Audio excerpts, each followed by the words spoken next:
人在开车时发现了一件可怕的事，死去9年的儿子竟然出现在道边。死的女人简直不敢相信自己的眼睛，她按下了喇叭，发现扭头的男孩露出了那张稚气未脱的脸，竟然和儿子汤姆一个模子刻出来的。于是女人不管不顾地追上了公交确认，同样的五官和卷发，就连眼下的疤痕都和小时候一样，这让女人更加确认这就是9年前溺水而亡的儿子。直到跟着男孩到了学校，女人激动到不知所措。多年前，因为她一直疏忽，导致年幼的孩子掉到了河中，幸福和睦的家庭也因此彻底破碎。她闯入了前夫家中，告知了前夫这个震惊的消息。在女人离开后，前夫的现任妻子只觉得她疯了，劝过丈夫不要听信女人。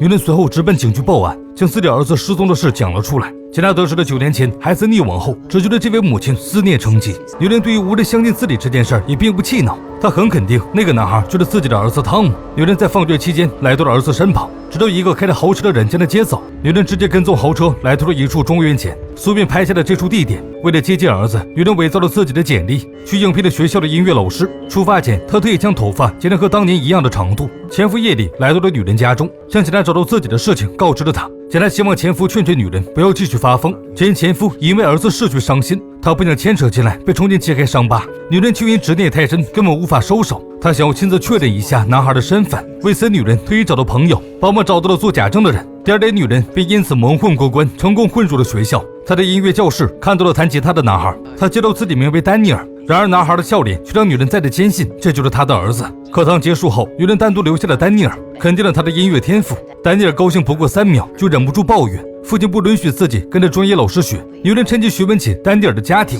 得知他只和爸爸一起生活后，女人便意识到了不对劲。在老师的过度关心中，丹尼尔体验到了久违的母爱，他忍不住对着父亲讲起了自己的音乐老师。为此，父亲马克特意来到了学校见了女人一面。马克警惕地打量着这个过度热情的音乐老师。女人趁机建议马克让丹尼尔去专门学习音乐，甚至自己想要上门教学。马克却拒绝了，他将音乐老师对儿子的热情归结到了爱才之心上，所以便离开了。然而女人不死心，竟然直接登门。马克对他充满了戒备，却碍于儿子在家暴发作，只好将人放了出来。男孩家中竟然没有他婴儿时候的照片，且因为父亲马克的工作原因，总处于搬家的状态，这也因此让女人更加确信丹尼尔就是自己9年前失踪的儿子。等待马克出去购物时，女人借着去洗手间的功夫去看了丹尼尔的房间。马克在此时察觉到不对劲，女人返回房中查看，他发现女人在四处走动，非常不满，即便上课没到1个小时，也要以30块的价格赶女人离开，还严厉地要求丹尼尔归还了女人给的手机。当女人再次见到丹尼尔时，她就有些心事重重，因为上次的手机事件，马克不准丹尼尔再接近女人，所以计划带她离校一段时间，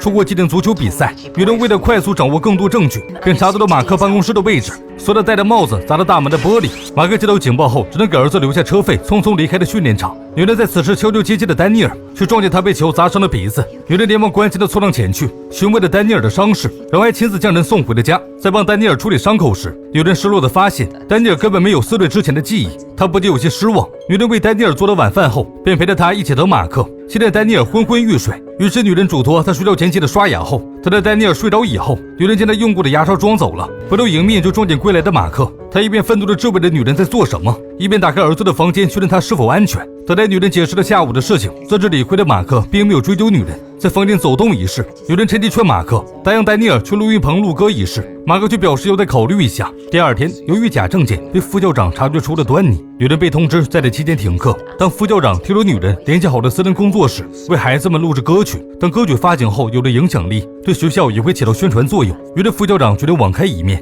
允许女人最后一次带学生们去录歌。女人已经联系好了前夫，让他充当调音师，趁机和丹尼尔见一面。随着歌曲录制完毕，马克也忍不住欣赏起了儿子的音乐才华。他开心地和女人告别时，便趁机邀请她去郊游作为报答。马克离开前特意递上了自己的名片，女人便迫不及待地询问前夫是否认出了儿子。然而前夫却认为儿子已经溺亡，不可能会死而复生。女人注定在寻子这条路上孤军奋战。眼里丹尼尔罕见地询问了马克关于自己母亲的事情，却没想到马克因此发了一通脾气。丹尼尔下了淘宝后，突然发现女人给马克发来了自己的住址。丹尼尔打开父亲的手机，特意搜索了一下女人，发现她正在寻找失踪的孩子，心中也因此有了大胆猜测。于是丹尼尔第一次主动离家，鼓起勇气按照地址拜访了女人。得知父子俩有了矛盾后，丹尼尔想要借宿，女人立刻答应了下来。突然有人敲响了房门，打断了两人谈话。有人示意丹尼尔到楼上躲避，这里则迎接的客人竟然是一直追踪儿子失踪案的警察。他抱歉地表示，警局决定放弃这个案子。然而，同样身为家长的警察为了表达诚意，特意上门告知。有人送走警察后，只觉得心乱如麻。然而令他想不到的是，丹尼尔阴差阳错下来到了儿子汤姆的房间，看着小时候的照片以及涂鸦，一些特定的记忆被唤醒。看着满口的女人，丹尼尔肯定地说道 I'm Tom, aren't I? I'm my mum.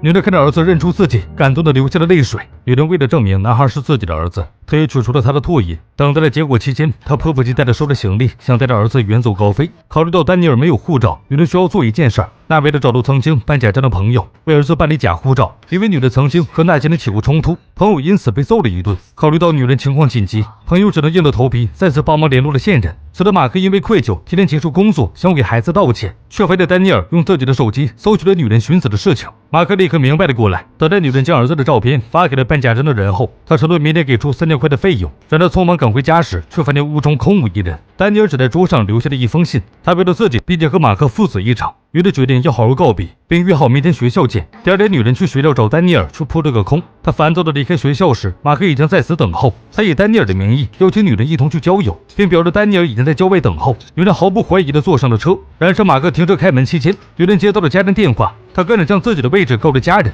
却发现手机没了信号。马克也在此时告知即被屏蔽了信号。女人没有办法，只能跟随着马克来到了建筑内。马克见完关注后，开始和女人理论起来抢儿子的事情。早有防备的女人偷袭了马克，成功的将其打倒后，甚至抢走了他的车钥匙。所有女人在马克的吼叫声中开车离去。才能在马克家看电视的丹尼尔接走后，便来到了线人那里，准备取儿子的假护照。一手交钱一手交货时，线人再次坐地起价。无奈之下，女人只好将马克的车做了抵押。所步行带着儿子坐上了自己的车。为了躲避风头，女人将孩子带到了自己曾工作的园艺公司。工头本怪罪女人谎话连篇时，女人无奈之下将找到儿子的消息告知了他。工头也非常理解女人的难处，便停止了对她的指责。所有女人便带着儿子准备过海关，却不能因为护照作假被警察逮捕。在禁闭室中忍不住哭泣起来。女人不甘心就这样在儿子的争夺中落败。在警察审问女人时，马克的警局焦灼起来。他迫切地想要见到丹尼尔。此时身为律师的弟弟在母亲的压力下盼望着女人。在弟弟的鼓励下，女人重新打起精神。此时帮忙接到线人的朋友得知了他们忽悠女人后，怒不可遏地找到线人的地盘，将里面的东西全部砸掉。马克为了在 DNA 出结果之前取得优势，